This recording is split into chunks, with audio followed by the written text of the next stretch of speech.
DS সংবাদ টিভির কৃষি বিষয়ক অনুষ্ঠান সোনালী ফসল। আজকে বাংলার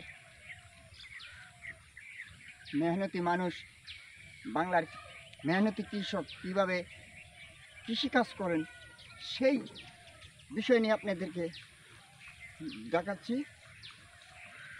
তো এই যে আজকে এই যে ধানের থেকে যে ইয়েটা হয় খ্যার, আজকে কেউ বলে নাড়া, কেউ বলে খ্যার, সেই সুন্দর সিনারি কিছুদিন আগে এখান থেকে সোনালি ফসল ধান কেটে কৃষকরা এই এই যে এই যে ধান কেটে সেটি রাখছেন, সুন্দর একটি দৃশ্য। তাই আপনাদেরকে দেখানোর জন্য আমরা সেই কৃষি বিষয়ক অনুষ্ঠান এই এই অংশটুকু, এই চিত্রটুকু ধারণ করেছি। আর তার সাথে এই বৃষ্টির ভিতরেও কৃষকরা কীভাবে এই যে ধান রোপণ করছেন সেই দৃশ্য আপনারা দেখছেন।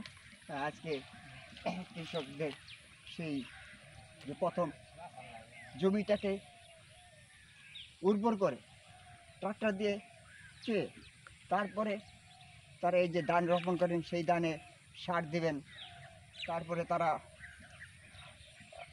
পানি দিবেন। কয়েক মাস পরেই এখানে ধান বাইর হবে, সেই ধানের থেকে সোনালি ফসল ধান উৎপাদন হবে।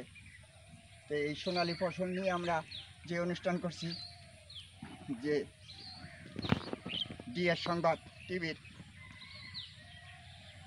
সম্প্রচারণ কালে আমরা এই কৃষি বিষয়ক অনুষ্ঠান নিয়ে আপনাদের যাত্রা শুরু করছি। তো আজকের মতো এই পর্যন্তই। রব রনি, সময় সংবাদ বাংলা, বাংলাদেশ।